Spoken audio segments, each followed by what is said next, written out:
Look at this. Hello everybody, welcome back.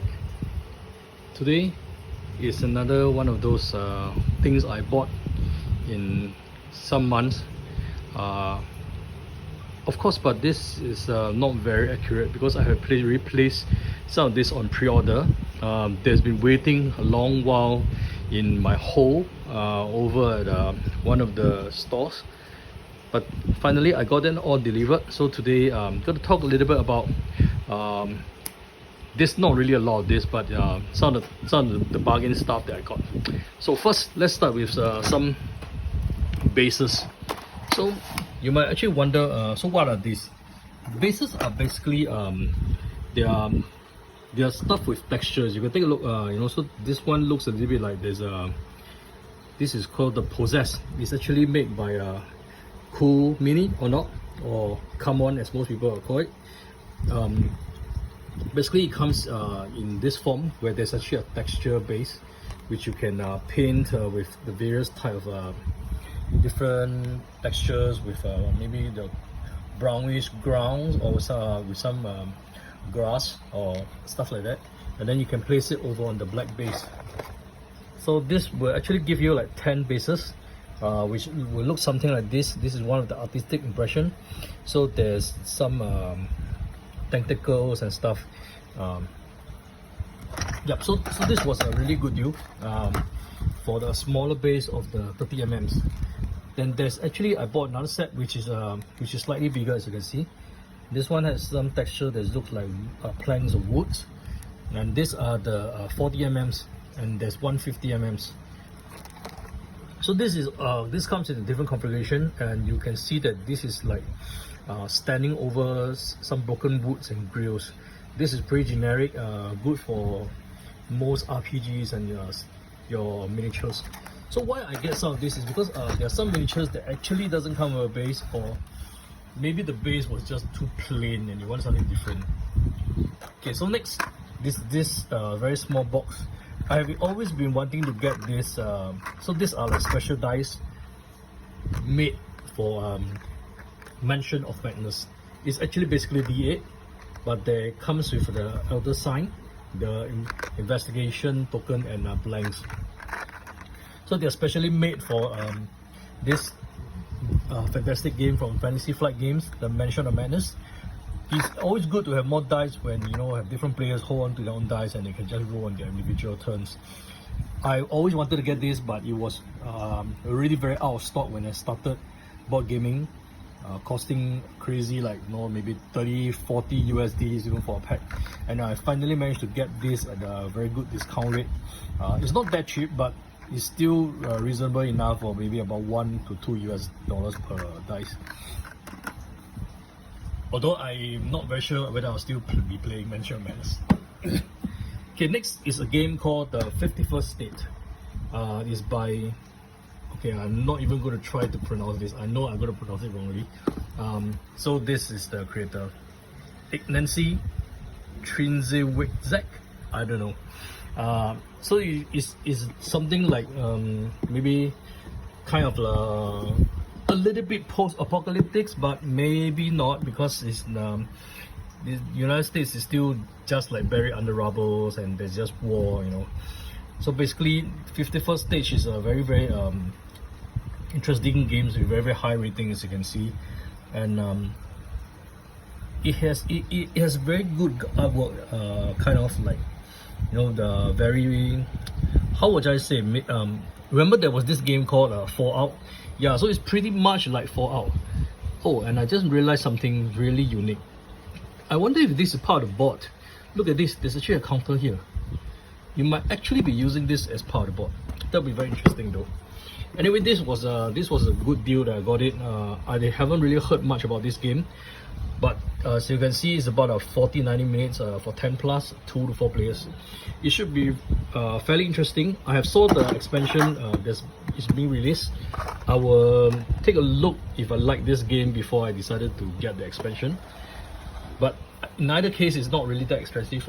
Most likely I will just jump on it anyway. Next is a pretty heavy game.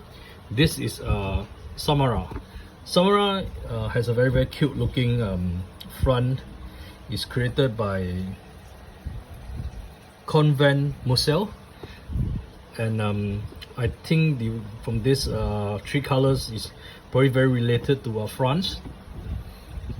Plays 2 to 5 players, 40 minutes, 40 plus. This is very interesting because I was actually quite taken in by the artwork. It's actually very cute.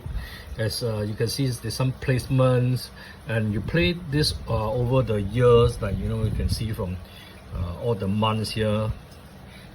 And there's it looks like it's a pretty fun game for the family, you know, with all the tiles and things like that. So basically, it's some form of a scoring game, I guess, very much, and it's mainly about building. So pretty Europe-ish, but we shall see, because this feels pretty heavy. I guess there's a lot of good quality tokens inside. So what do you want? Okay, I'm just being you know, video bombed by my dog because I think he wants to be on YouTube as well. Okay, next is something which is rather unique. It has probably nothing to do with a board game. Oh, here you are again. Okay, so this is from this board game by, I'm not sure, is it by Simon? Perhaps not, but it's one of those with a lot of miniatures, and it's called the Super Dungeon Explorer, and it has many cute characters which pretty resembles what you actually will see in what was the game? It's actually sealed. Oh yeah, it's sealed. Otherwise, I don't mind like opening this up, you know, just to show you guys how it looks like. Yeah, it's sealed. Okay, but anyway, this is just one character that she probably look like this with her own cards. This is a pretty cheap deal, and I think I pretty like this character. I really like to paint her, so I just got it simply just for the reason. I do not have Super Dungeon Explorer. It's pretty close to, yeah, I remember the name of the game. It's Arcadia Quest. There's been quite a few games that looks pretty much like that. Next, this box was really small. When I first saw it, I thought it was a pretty big box, but it's not that expensive. This is a very fun 1 to 5 player games, which means you can solo this. Plays about 15 to 45 minutes. It's very simple game, you know, very cute. You have fish, you have basically you're playing the Great Barrier Reef. I would expect this is probably designed by Australians, though I'm not too sure about this. But anything that can be solo, it's a card game, and this size, it seems like it's one of the stuff you can like travel around with easily, although I don't think I'll be doing that not very recently. Next, this has been something that I ordered, and it's like taking forever to come. This is the Return to the Circle Undone in the Arkham Horror, the card game. In this cycle is mainly to deal with, I would say, if witches is the right word to use, you have to make a lot of choice between the witch as well as the Lodge of the Silver Twilight. So in most typical Lovecraftian stories, there isn't really a clear cut between really good characters and really bad characters. All of the peoples are pretty real people, and they have their own personal agenda on why they are doing certain things. And in these scenarios, you have to choose sides in a way, and it does seem that it's very fun. I mean, I wouldn't want to spoil it too much, but there are choices to make, and it may not seem to be what it is. So this box basically will contain all the 6 individual packs of the various mythos pack, they call it, of this cycle, plus there's some additional cards added so that there's some variety in replaying of this. And because of that, usually I will buy this box anyway, this Return to series, which actually comes with the box for the whole cycle, as well as additional cards for some additional variety of the games. But it seems that FFG has decided to stop produce. They might stop this entirely, because they have already stopped creating Mythos pack, and they have already announced the next one, which is based on the Mountain of Madness. I think it's called the Age of the Earth, is it, if I'm not wrong. It comes mainly in 2 big boxes. That means likely it's already comes with this, with all the additional cards, and the storage box for the whole cycle. So this might just be very well the last of this Return to series, but it's for completeness sake, so this is, I've already ordered this for a very long time. It's just that it gets delivered with this batch of stuff. Okay, so next I'm going to talk about these two together, because they are like side by side. They are not really expansion to each other, they're individuals. So this falls into one of those what you call the versus style games, where you know, like you have one faction versus another faction, which is like asymmetric. So we have the Patriot versus the Iron Curtain for one of this. Okay, and the other one we have the Raijin versus Archon. So basically you can see all this is a very big mecha versus battle, pretty much like how you would describe Mech Warriors. So this game is called Critical Mass. It's by Kevin Chung. So this is actually not in my radar at all. It's published by Arkham Wonders, and 2 to 4 players obviously. Oh, 4 players maybe not, it's just 2 players. So I guess one boxes will only give you like 2 distinct faction, where one player will take one and then they will just bash it out. So it's very interesting. As you can see, all the add-ons are pretty familiar, like, you know, you get lasers, you get rocket launchers, you get expansion to your mech and stuff like that. So it's really what they call hardcore, heavy hitting mech on mech combat. It's Mech Warrior in a board game basically. And I think the team is good. Originally what happened was I actually bought one of this, but the other one was I left it in my cart because it wasn't on offer. And what happened was the shop actually emailed me and asked me if I would like to, like, you know, just complete my purchase for the other one as well, noticing that I already bought one. I mean, that's a very nice touch. And on top of that, they actually gave me a discount of, I think, maybe 25 to 30% off to complete the order, and I think I really appreciate that. And you know, I just jumped the gun because it seems like it's a nice gesture, very personal service. The next I have is this game from Stronghold Games called Steamrollers. The cover does looks like another game I recently have got called Cod Express. Yeah, because it's, you know, I guess all the trains looks the same. But basically this is also soloable. As you can see, it's 1 to 5 players, about 30-45 minutes. It does have characters that looks very much like Ticket to Ride, I think, and the color schemes looks pretty much like it, but the game is nothing like it, because as you can see, there's a lot of small tokens to keep, you know, to place on the map, and various tiles to indicate certain add-ons and maybe victory point stuff. So it's very I would say kind of a okay. So here they just nailed it. It's a roll and write to build the best railway. I guess that's one of the best way to have explained this.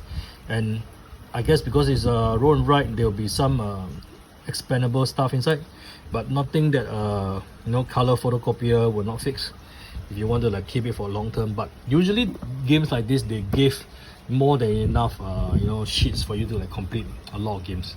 And by the way, this was created by Mark Jerris and Benjamin okay, if I get it wrong, I'm sorry, Ventura. Okay, let's move on to another game I pre-ordered for very long time. I pre-ordered from Amazon. I got a good deal from it, but Amazon never delivered to me because they are out of stock.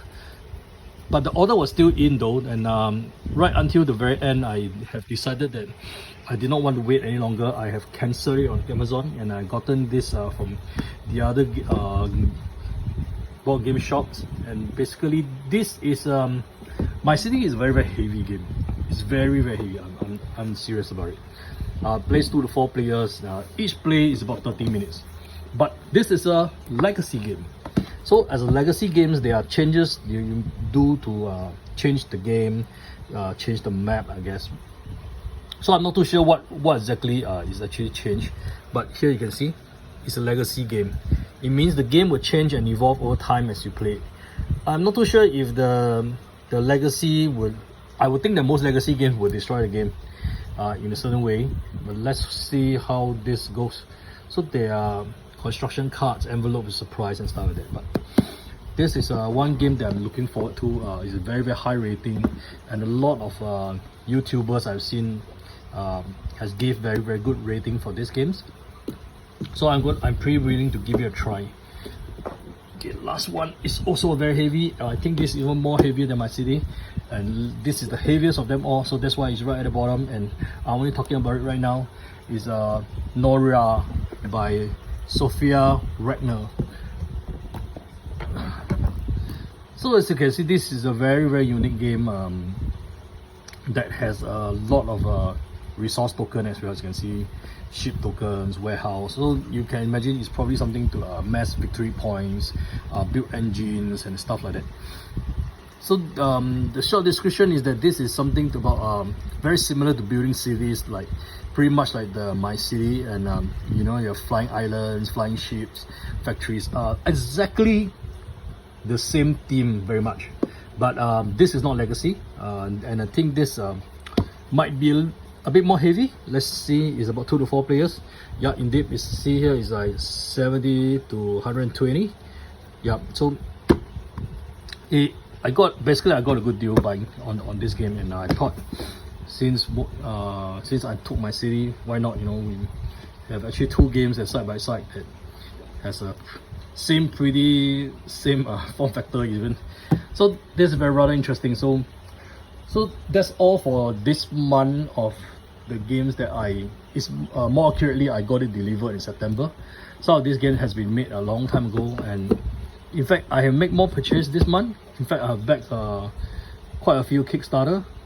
If you're interested in the Kickstarter I backed, maybe you could leave a comment, and maybe I will make videos about Kickstarter that I backed, if that's interesting. But I think Kickstarter is rather saturated. There's a lot of other content makers who's talking about Kickstarter campaigns and stuff.